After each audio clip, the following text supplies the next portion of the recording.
네, 일단 전기차 화재로 불안이 커지고 있는데요. 원인과 대응책 짚어보겠습니다. 권영주 국민대 자동차 운송 디자인학과 교수와 함께하겠습니다. 어서 오십시오. 네, 안녕하세요. 네. 자, 먼저 인천 청라 아파트 지하 주차장에서 발생한 전기차 화재부터 짚어보도록 하겠습니다. 주차된 상태였는데 화재가 시작돼서 폭발을 했어요. 예. 원인은 뭐라고 추정할 수 있을까요? 일단 우리가 기본적인 것부터 생각을 해보면 네. 화재가 발생하려면 이제 세 가지 요소가 맞아 떨어져야 됩니다. 첫 네. 번째로 이제 가연물이 있어야 되고, 그다음에 점화원이 있어야 되겠죠. 그리고 이제 산소가 있어야 됩니다. 그럼 전기차에서 가연물이 뭐냐? 네. 결국은 배터리 셀밖에 없다라는 거죠. 아. 그러면 점화원도 있어야 될 거예요. 그게 이제 조금 전에 뉴스에 나왔던 이제 네. 열이 폭주하는 현상이 이제 점화를 시켜버리는 거죠. 그리고 이제 산소는 배터리 내부에서 발생을 하니까, 그러면 그 원인을 뭐라고 추정할 수 있냐면 결국은 배터리 내부에 문제가 있었던 거 아니냐, 이런 추정이 가능할 겁니다. 네. 근데 이제 배터리 내부에서 그러면 왜 이상 현상이 발생했는가도 한번 살펴볼 필요가 있겠죠. 그러면 충격이 가해진 것이냐라고 보면 일단 주차 중에 화재이기 때문에 인적 요소는 없어요. 네. 그러니까 주행 중에 충격을 받았다든가 그거는 과거에 있었는지는 모르나 그 상태에서는 없었다라는 거죠. 그럼 물적 요인이 될 거고, 이제 물적 요인은 배터리 안에 들어간 결국 이제 배터리 팩을 구성하는 이제 셀 쪽에서 원인을 찾을 수밖에 없는 거죠. 네. 말씀하신 것처럼 지금 폭염 속에 방치됐던 차량도 아니고 차량이 안전하게 주차가 돼 있던 그런 상황이었는데 배터리가 중국산인 것으로도 확인이 됐더라고요. 근데 봤더니 이 배터리가 파라시스사의 배터리인데 화재 위험성으로 리콜이 된 적이 있더라고요. 2021년도에 이 회사의 제품을 쓰는 곳이 중국의 베이징 자동차인데, 네. 그 베이징 자동차에서 문제가 있어서 리콜을 했고, 그 리콜했을 때의 원인이 화재 가능성이 있다였고, 이거를 네. 당시에 그 파라시스라는 제조사도 이제 결함을 인정하면서 이제 리콜이 성사된 적이 있었죠. 물론 그때의 배터리가 동일하게 쓰였는지는 또는 개선된 게 쓰였는지는 아직은 확인할 수가 없으나, 네. 일단 기본적으로 이제 그 NCM 계열이라고 하죠. 우리가 니켈, 코발트, 망간, 이쪽이 하이니켈 배터리인데, 그 양극재의 니켈 함량이 이제 90% 이상이라는 거예요. 네. 니켈을 많이 쓰면은 어떤 현상이 벌어지냐면 동일한 용량일 때 전기를 많이 저장할 수 있습니다. 아. 그럼 전기를 많이 저장하면은 전기차 이용자 입장에서는 한 번 충전해서 갈 수 있는 주행 거리가 확대가 되는 측면이 효율이 있잖아요. 굉장히 높은 거네요. 그리고 동일한 용량일 때 무게가 감량되니까 단위 효율도 늘어나는 효과가 있는 거죠. 네. 근데 이제 그 말씀하신 것처럼 반면에 에너지 밀도가 높다 보니까 반응성이 상당히 좋아서 뭔가 문제가 한번 잘못 발생되면 지금과 같은 이런 현상도 배제할 수는 없는 거죠. 전기차는 차체가 기본적으로 좀 낮아서 하부에 있는 배터리가 손상됐을 그런 가능성에 대해서도 얘기가 나오더라고요. 어떻게 그러니까 보시나요? 이제 뭐 주차 중에 일어난 사례는 대단히 드문 일입니다. 네. 그런데 이제 이미 앞서서 운행하는 과정에서 무언가 하부에서 손상을 받은 상태에서 주차가 됐다면 네. 무언가 문제가 발생할 수 있지 않겠느냐. 그런데 이제 이런 거죠. 주행 중에 배터리 쪽에 문제가 있었으면 배터리를 모니터링하는 시스템이 있습니다. 아, 그 BMS라고 네. 하는 건데, 그 BMS, 배터리 모니터링 시스템이 끊임없이 배터리의 상태를 모니터링합니다. 그래서 문제가 있으면 운전자에게 알려주거나 네. 무언가 정지를 시키거나 그런 작동을 하는데, 주차 중에는 BMS도 소프트웨어를 통해서 작동이 되니까 네. 전원이 꺼지잖아요. 네. 그러니까 작동하지 않는 거죠. 그러니까 주차 중에 만약에 셀 안에 문제가 있을 때는 BMS가 이거를 이상 감지를 하지 못해서 네. 이런 화재의 위험성에 노출이 될 수밖에 없었던 거죠. 그 자리에서 지금 한 60시간 가까이 주차가 돼 있었던 상황이었는데 주차한 전후에도 사실 뭐 옆차가 주차를 하면서 살짝 부딪힌다거나 이런 접촉 사고가 있을 수도 있지 않습니까? 물론 그럴 수 있죠. 네, 이런 걸로도 발화가 가능한가요? 뭐 간단한 접촉사 같은 걸로 발화가 된다고 보기는 조금 어렵습니다. 네. 근데 이제 만약에 가능성을 갖고 있다면 지금 전에 말씀드린 것처럼 주차하기 이전의 주행 과정에서 무언가 문제가 발생했을 가능성이 있고, 그거를 이제 소프트웨어가 오류를 잡아내지 못한 상태에서 주차가 됐다. 네. 그런 가능성은 한번 살펴볼 필요가 있겠죠. 어제 새벽에는 또 주차 타워에서 충전 중이던 네. 전기차에서 화재가 나기도 했고요. 지난 6월이었죠. 탁송하던 전기차에서도 불이 났는데 화면에 보면은 차량 하부에서 어쨌든 불이 시작되는 거를 볼 수가 있는데 역시 배터리 문제일까요? 그렇죠. 배터리가 탑재된 위치가 자동차 하부 쪽이기 때문에 네. 그쪽에서 뭐 연기가 나거나 발화가 됐다면 대부분의 배터리 문제를 보시면 됩니다. 사실 전기 자동차 화재의 거의 대부분의 요인이 배터리 내부, 그러니까 셀 자체에 있는 거예요. 네. 왜냐하면 셀 자체에 불량이 생기거나 하면 화재에서 자유로울 수는 없습니다. 전기 자동차 초창기가 나올 때부터 항상 이 문제는 함께 제기됐던 문제고, 그래서 네. 가급적이면 제조사가 그 냉각 기능을 보강을 해서 최대한 열의 온도 올라가는 것을 낮추는 그런 방식들을 지금 적용을 하고 있는 거죠. 앞서서 말씀하실 때 그 전기차 같은 경우에는 배터리에 이상이 생길 경우에는 운전자에게 실시간으로 알려주는 그런 기능이 있다고 하셨는데, 그렇다면 만약에 운행 중에 배터리에 어떤 이상이 생겼다는 경고가 들어오면 어떻게 해야 되나요? 일단 차를 멈춰야 될까요? 그렇죠. 차를 안전한 곳에 즉시 멈추고 이상 진단에 대해서 이제 뭔가 서비스를 요청을 해서 견인을 하든가 하는 그런 상황이 돼야 되겠죠. 네. 그리고 이제 그런 만약에 그 긴급한 상황이라면은 운행을 정지하라라는 이제 코드를 알려주게 네. 됩니다. 아, 그렇군요. 자, 전기차에 지금 이렇게 화재 사고가 잇따르면서 아파트 단지 같은 경우에는 지하에 전기차를 출입시키는 거를 금지하자, 이런 것도 지금 늘어나고 있습니다.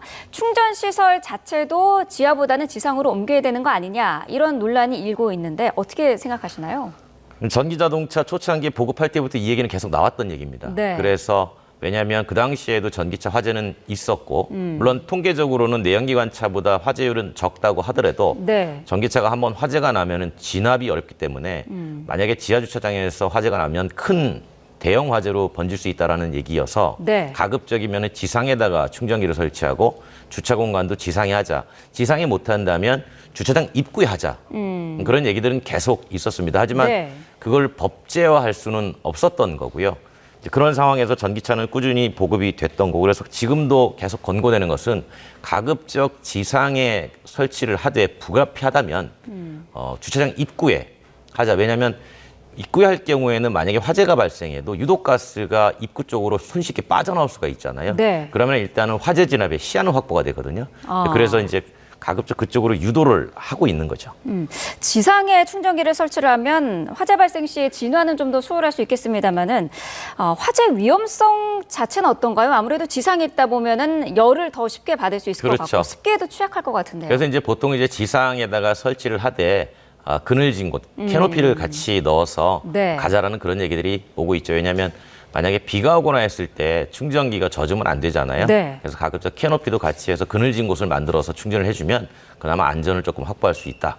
이런 얘기고. 네. 최근에 이제 싱가포르가 우리가 좀 비슷합니다. 네. 그러니까 싱가포르도 고밀도 도심 지역이에요. 2030년까지 내연기관 퇴출시킨다고 전동화 작업을 하고 있는데 네. 거기도 비슷한 고민을 하고 있어요. 그래서 싱가포르도 가급적이면은 이제 지상에다 충전기 설치를 지금 제도화 해나가고 있는 중입니다. 그 충전기 설치만 제도화할 게 아니라 이 화재에 대비한 소화 시설도 좀 설치를 의무화해야 되는 거 아니냐, 이런 지적도 있더라고요. 그러니까 이제 그 얘기는 뭐냐면 그 좀 전에 말씀하신 것처럼 진화가 어려우니까 주차 구역도 아예 방화벽을 설치하자. 이런 얘기는 전부터 나왔던 얘기입니다. 그런데 네. 그 주차장을 설치할 때 이거를 강제하려면 건축법에서 규정을 해줘야 되거든요. 네. 주차장법에서. 그러니까 이제 그랬을 경우에는 방화벽이 좌우로 화재가 번지는 걸 막고, 그러면 유독가스가 많이 발생하잖아요. 네. 근데 열도 많이 올라가고, 그랬을 때 이제 상부에 불연성 덕트, 즉 풍량 기능을 넣어서 하면은 얼마든지 이제 화재로 인해서 널리 번지는 건 막을 수 있다. 그런데 제가 이번에 사고를 보면서 좀 안타까웠던 건 네. 스프링클러가 작동하지 않았다는 거예요. 아하. 그러니까 스프링클러가 작동을 했다면 이렇게 큰 화재까지 가지는 않았을 겁니다. 왜냐하면 물이 내려줌으로써 일단은 주변에 화재가 번지는 거를 조금 막아줄 수 있었거든요. 네. 실제로 2021년도에 천안에서 아주 아파트 지하에서 큰 불이 한번 났었는데 그때도 내연기관 자동차가 아니라 그때는 그냥 세차하는 차가 LPG 가스통이 터져가지고 네. 600대 정도가 손상을 입은 적이 있었습니다. 그때도 한 40대 정도는 전소가 되고 나머지는 큰 문이 났는데 그때도 스프링클러가 작동을 하지 않았어요. 그래서 만약에 이번에도 스프링클러가 작동을 했다면 그렇게까지 큰 손상은 조금 예방할 수 있지 않았겠나라는 네. 생각을 해보는 거죠. 네. 자, 전기차 화재 예방을 위해서 과충전을 주의해야 된다. 이런 얘기는 계속해서 나오고 있는데 충전의 급속 방식이 있고요. 또 완속 방식이 있는데 이 두 개가 안전성에도 좀 차이가 있을까요? 전기를 빨리 넣어주면 그만큼 배터리는 스트레스를 받죠. 네. 빨리 들어오는 만큼 스트레스 받습니다. 그래서 가급적이면 완속 충전을 하라고 하는 건데 지금 우리나라에 설치된 완속 충전기는 과충전 방지 장치가 설치되지가 않은 거죠. 그래서 이제 요즘 나오는 얘기는 앞으로 과충전 방지 장치를 의무화하자. 그러면은 충분히 과충전에 따른 위험성은 예방할 수 있지 않겠느냐라는 얘기를 하고 있는 겁니다. 그리고 이제 충전을 할 때 네. 우리가 보통 안전마진이라고 합니다. 100% 하지 말고 네. 약간 90% 정도만 충전해도 주행하는 데는 큰 문제가 없으니까 가득가득 꽉꽉 채우려고 하지 말자라는 것도 이제 권고가 되는 사항이죠. 네, 90%까지 충전이 지금 가장 좋은 것으로 알려져 있습니다. 자, 지금 폭염과 폭우도 반복이 되는 상황인데 뜨거운 도로에 좀 오래 세워두는 경우도 있을 수 있을 것 같고요. 습도에 오래 노출돼도 배터리 손상이 있을 수 있는 그런 상황인데 그렇게 되면 화재도 잘 일어나게 될까요? 그러니까 기본적으로 습도도 습도지만 이제 고온 같은 경우에는 영향을 받습니다. 네. 왜냐하면 배터리 자체가 지나치게 열을 받으면 그 냉각 기능을 이제 활성화되고 있는데 네. 냉각 기능 자체가 상당히 무리하게 돌아가니까 그쪽에 문제가 생길 수가 있겠죠. 그렇게 되면 다시 또 열을 더 받는 그런 현상이 발생하니까 가급적 고온에 주차하기보다는 ưng 곳에 뭐 나무 밑이라든가 이제 그쪽에 권고가 되고 지금 모든 이렇게 나오는 얘기는 사실 지금 나오는 얘기가 아니라 이전부터 쭉 나왔던 얘기예요. 네. 그러니까 2021년도에 우리나라의 모 회사의 자동차, 전기차가 화재가 계속 나서 그때도 똑같은 얘기가 나왔었던 거거든요. 네. 그러니까 과거에 법안을 만들었던 것도 그때 위험성을 보고 다 만들었던 건데 결국은 다 폐기가 되면서 지금 이 상황이 똑같이 벌어지고 있는 거죠. 그러니까 과거에 이미 나왔던 대책들을 지금 와가지고 또 얘기하고 있는 거예요. 네. 그러니까 이번에는 조금 바꿔보자라는 움직임이 있는 겁니다. 전기차 배터리는 폭발물이다. 뭐 이런 지금 그런 지금 시각도 오해라는 그런 논리도 있더라고요. 실제로 내연차보다 화재 사고 비율이 전기차가 낮다. 그런 조사 결과도 있다고요. 그럼요. 이게 이제 통계를 어떻게 보느냐에 따라 해석이 다를 텐데 일단 소방청 화재 통계를 보면 네. 자동차 만 대당 화재 발생률은 내연기관이 이제 1.88%고 전기차가 1.63%입니다. 그러니까 좀 낮죠. 네. 그다음에 교통사고가 날 수 있어요.